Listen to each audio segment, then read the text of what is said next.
The Shinobi is shaping up to be one of the strongest characters in For Honor. Able to outrange and outmaneuver the rest of the game's cast puts him in an incredibly advantageous position, which begs the question, can he be stopped? Today we're going to watch a 1 vs 1 duel of Shinobi versus Raider. Now the Raider is a bit of an underdog character. Every once in a while you see him slipping into the highest levels of play, taking on wardens, warlords, peacekeepers, and doing very well against even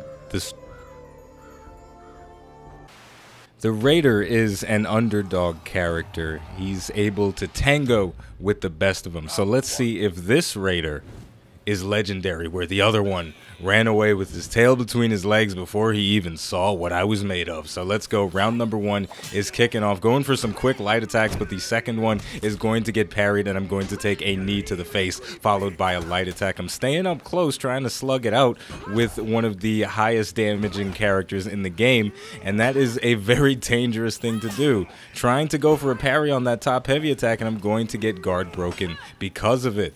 So we're taking a very unsafe approach to this, trying to go for that ranged grab, but it is going to get teched out of. This Raider is proving himself to be a formidable opponent. He is not giving up, but now we're starting to see some of the reasons why the Shinobi is very powerful. He's got those kicks and they come out lightning fast. Very difficult to dodge them. Going for a dash there, and we're going to walk straight into a heavy attack.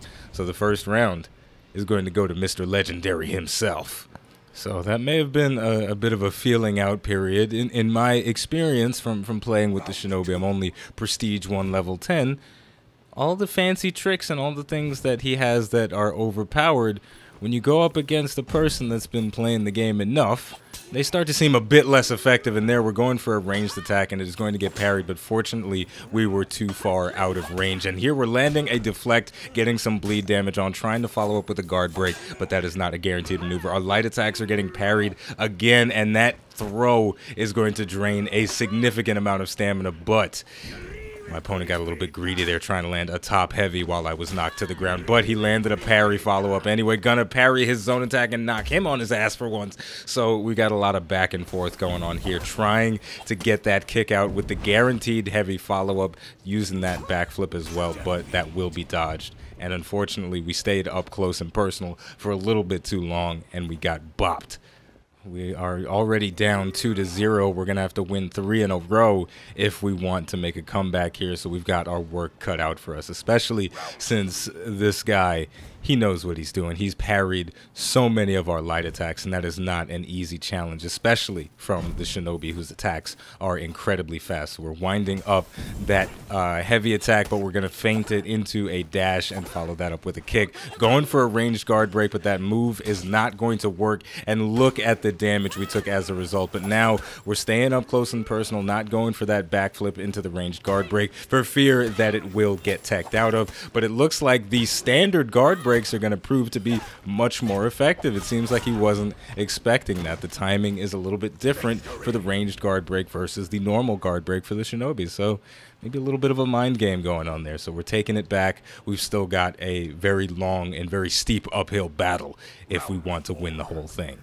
Now this section of the map is a bit more enclosed, so this will give an advantage to the Raider, who likes to slam people against walls so that he can knee them in the face. Patch 1.07 changed it so that his knees deal damage now, and we went for the backflip there, but we're not following up with the ranged guard break for fear of getting pulled to the ground. So we landed a parry there, going to follow up with a heavy attack. Once again, not going for the ranged guard break, but we go for the standard ranged attack. The Raider not following up quick enough to get a big burst of damage on us, and now he's not even falling for the normal guard breaks, but he is going to dash backwards and get caught that time. The health pools are pretty even for both players, so the next move could be the last. Landing a successful kick. The heavy attack follow-up is not going to kill, going for the ranged guard break from close up, but unfortunately he got a little greedy there. That top heavy would have finished me off had I not blocked it in time. The Shinobi has a very short reflex guard, so every time he changes his guard, it disappears almost as quickly as it was activated. So we are both trying to get that one guard break and that one more final hit that we need to win. Landing a double light attack, but it's not going to be enough. We just need one more swing, and we are going to catch him as he is dodging out of the way. So Mr.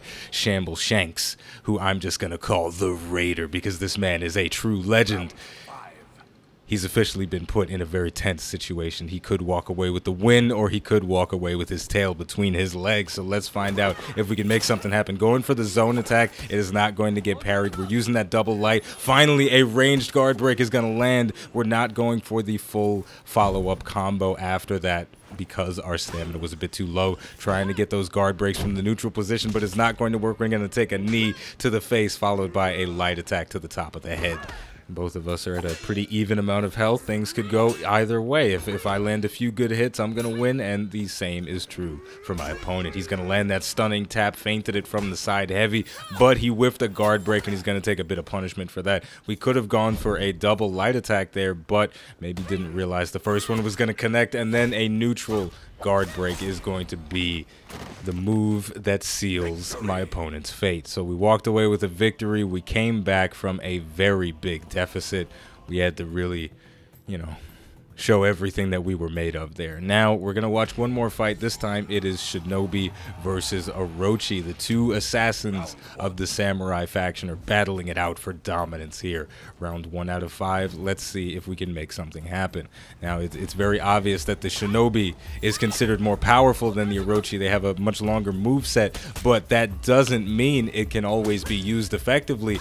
We're already taking a tremendous amount of damage from those top lights, and now we're trying to turn on the pressure a little bit, going for that kick and following it up with a forward roll and a heavy attack, which will get blocked. But now we've pretty much completely turned the tide, going for that ranged guard break again, but it will get countered. Unfortunately for the Orochi, we were too far away for any sort of follow-up. Going for another kick, but it will be swiftly dodged out of the way, and then we'll get bopped on the head by those two light attacks once again. So even though, like I was trying to say before, even though the Orochi does not have the expansive moveset of the Shinobi, he is still a force to be reckoned with. Those top lights are still dangerous. Those zone attacks are still dangerous, especially when the fight gets mono and mono, when both players are standing right next to each other. Starting off pretty aggressive with that kick, going for the forward roll into a heavy attack, but this time it will be feinted, trying not to be too predictable. Dashing forward, going for a guard break, but those top light attacks are going to be the answer. He's not letting himself get caught by my mix-ups here. Going for a kick, but again, it gets dodged out of the way. Following up with the heavy attack, but it will get parried. We'll get knocked on our ass and then finished off. So again, we have to come back from a very big deficit, and that's not very sportsmanlike, sir. He's humping the wall a little bit. So we're going to have to hopefully walk away with a win in round number 3 so that we can show that you can't be laughing in our face. You can't, showboat after a couple of victories. So we go for that kick and that guaranteed heavy attack follow-up, trying to feint into the light attacks again. He didn't fall for it, but we went through with 2 light attacks, so we were able to connect. A ranged attack going to land, charging in with a kick, getting some big damage, not giving him any room to breathe, and we have put him in the danger zone. One more hit is going to seal the deal. He fell for the mix-up this time, and because of that, head's gonna get chopped the fuck off. And naturally, because we were taunted in the previous round, we have to respond with a taunt of our own, sliding across the floor in a very spectacular way. That is not an officially sanctioned maneuver by Ubisoft. I don't know how they feel about it, but I definitely think the crab walk is something that should be made a permanent feature of the Shinobi. I hope that never gets nerfed. But there are some other things, they could use a little bit of tweaking. But either way, round 4 is beginning. We're starting off with 2 light attacks on the top, jumping back, charging up the heavy, but we're not going to do anything with it. Dashing forward with that double dash, trying to get another light attack. It's not going to work. The deflect coming out, but he went for the big hurricane blast. He's trying to finish me off in a couple of moves, and I'm going to have ample time to dodge out of the way, landing a neutral guard break, feinting the heavy, and then getting more light attacks. We have him at a huge health deficit at this point, even out of stamina. The Orochi is not the best character for punishing you when you don't have any stamina, unless he gets you knocked down with the initial parry. So here we've just got to land really one more attack and the deal will be sealed, and there we go. It's going to come from a kick and then the guaranteed heavy attack follow-up. But wait a minute now.